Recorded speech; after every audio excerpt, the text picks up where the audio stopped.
नजमुल साकिब साहब, हमास की तरफ से कुछ चीज़ों पर रजामंदी आ जाना, और ज़ाहिर है उन्होंने इस चीज़ को अभी भी अग्री नहीं किया है कि हमास को डिसआर्म किया जाए मुकम्मल तौर पर, जो कि एक बुनियादी डिमांड है उस पीस प्लान की भी। आप इस सिचुएशन को रीड कैसे कर रहे हैं? अब होता है शबो रोज़ तमाशा मेरे आगे। देखिए, दुनिया तंग आ चुकी है कि ये जंग जो है ये 2 साल हो गए, और वो जो अक्टूबर 2023 में हमास ने को 5000 मिज़ाइल जो हैं वो दागे थे इजराइल की तरफ, और उसके बाद इजराइल ने जवाब दिया था, और पता ही चला कि इन 2 सालों में सिर्फ हमास के पास वो 5000 ही थे, उसके बाद कोई एक मिज़ाइल भी उनको नहीं मिला। उस वक्त से लेके अब तक अगर हम देखें तो दुनिया जो है वो कभी सिक्योरिटी काउंसिल में नज़र आ रही है बात करती हुई, जनरल असम्बली में नज़र आ रही है, OIC का इजलास हो रहा है, मुख्तलिफ जो मल्टीलैटरल फोरम्स हैं, बायलैटरल जो आपकी मुलाकातें होती हैं उसमें बात होती है। दुनिया तंग आ गई है। दुनिया तंग आ गई है कि ये क्या हो रहा है, क्योंकि साफ नज़र आ रहा है और कोई कुछ कर नहीं रहा। तो जंग बंदी जो है ना, बुनियादी तौर पे ये है कि इधर जंग बंदी हो, और उसमें हमास भी शामिल है कि हमास भी ये चाहता है कि जंग बंदी हो, वहाँ के फ़लस्तीनी भी ये चाहते हैं कि जंग बंदी हो। अमेरिका जो है वो उसकी जो लिप सिंकिंग है और उसके साथ इजराइल के साथ, वो भी अब ये कह रहा है जंग बंदी हो। अच्छा, इस जंग बंदी में जो है ना वो सारी जो ये है ना वो यानी जितने भी ये पटारी है इसमें सारे सांप हैं। अच्छा, जंग बंदी जो है उसमें क्या क्या चीज़ें आती हैं वो इसके इर्द गिर्द आपने कुछ गिनवा दी हैं जी।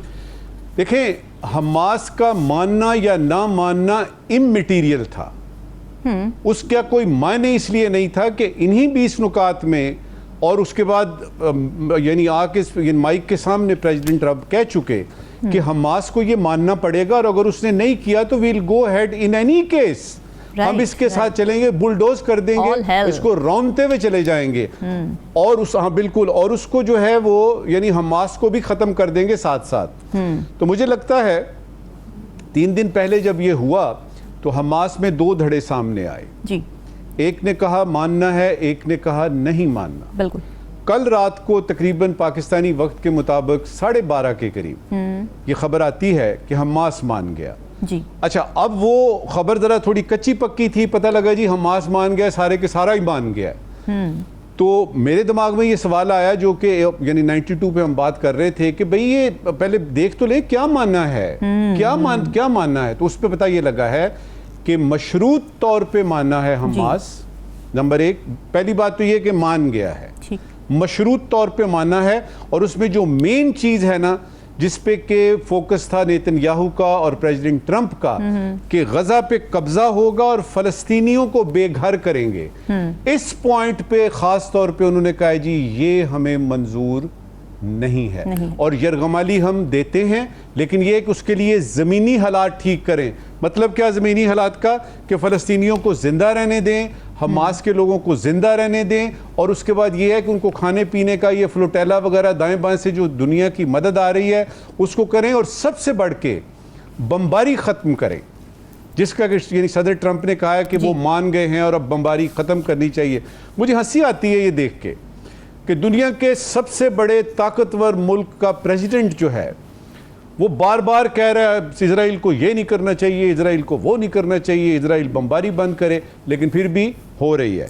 असल चीज़ ये है कि इसका नतीजा अभी पूरी तरह से जो आपके नाजरीन के लिए जो इसका तज्जिया कर रहे हैं सारी सूरत हाल का, हमास के मशरूत मानने का, उनको ये पता है कि मुकम्मल तौर पे किसी किस्म की कोई बात हतमी तौर पे हम इस वक्त नहीं कह सकते। हम इस वक्त तक क्या कह सकते हैं उसको सम अप करते हैं जी।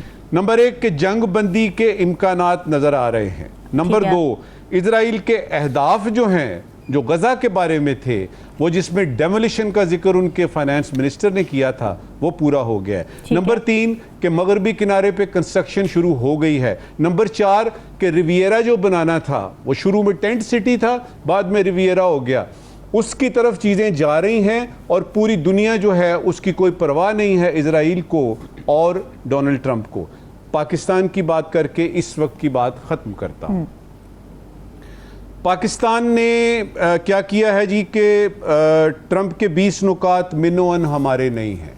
ये हमारे डार साहब ने कहा जी है। बिल्कुल। अमेरिका वाहिद उम्मीद है, अब यहाँ पे देखिएगा ये बायलैटरल एंगल इसमें है, अमेरिका वाहिद उम्मीद है गजा में अमन के लिए, ये भी डार साहब ने कहा है। ठीक है। मिनोअन मानने का तो पहले पता लग गया था, लेकिन जी। ये बात जो उन्होंने की है ना कि अमेरिका ही वाहिद उम्मीद है, इसका मतलब है कि पूरी दुनिया बशमूल अरब वर्ल्ड के, पूरी दुनिया बशमूल पाकिस्तान के, उनके पास ये है ही नहीं कोई चीज़ कि वो इसमें अमन ला सकें, तो आ जाके अमेरिका बचता है और उसी से उम्मीद है। क्या उससे उम्मीद लगाई जा सकती है? मेरा नहीं ख्याल। इम्पॉर्टेंट सवाल है। लेकिन नजमुल साकिब साहब, इस बारे में भी बताइए कि ये जो टेक्नोक्रेट सिस्टम के हवाले से बात की जा रही है, what do you think about this, कि इससे क्या प्रॉब्लम सॉल्व हो जाएंगी? जो फ़लस्तीनी खुद मुख्तारी है, उस हवाले से ये टेक्नोक्रेटिक सिस्टम कितना सपोर्टिव होगा या फिर कितना डिस्ट्रक्टिव होगा? ये इजराइल की मर्जी से लगेंगे लोग। टोनी अच्छा। ब्लेयर, एक दो और नाम तो हमारे सामने आ जी। गए हैं, कुछ मुल्कों के नाम भी आ गए हैं। प्रेसिडेंट ट्रंप की मर्जी शामिल होगी क्योंकि वो इस बोर्ड को हेड करेंगे। वो इस बोर्ड को हेड करेंगे, इसका क्या मतलब है कि जो कुछ करना है वो शेयर नहीं करना है, जो कुछ करना है अमेरिका ही करेगा। अब इसका हमास पे इसलिए असर नहीं पड़ेगा कि अगर हमास इस शर्त पे, ये जो हमास की शर्त है ना जी। कि फ़लस्तीनी नहीं जाएंगे, इसका मतलब है वो खुद भी नहीं जाएंगे, डीमिलिटराइज होगा, हो जाए। ठीक है। लेकिन ये है कि अगर इस शर्त पे वो मान जाता है, यानी प्रेसिडेंट ट्रंप मान जाते हैं, नेतन्याहू मान जाता है, तो फिर ये यूं समझिए जिस तरह आपने यानी महमूद अब्बास का है, वो वहाँ पे उसका क्या कौन है जी, वो फ़लस्तीन के सदर हैं। अच्छा, किधर हैं कोई पता नहीं है। तो इसी तरह ये बोर्ड है, ये वही करेगा, ये इंस्ट्रक्शन लेगा वॉशिंगटन से, और वो वॉशिंगटन अच्छा। को इंस्ट्रक्शन किधर से आएंगी? वो तल अवीव से आएंगी, इजराइल से आएंगी। सीधा सीधा सा है और ये होता नजर आ रहा है। ठीक है।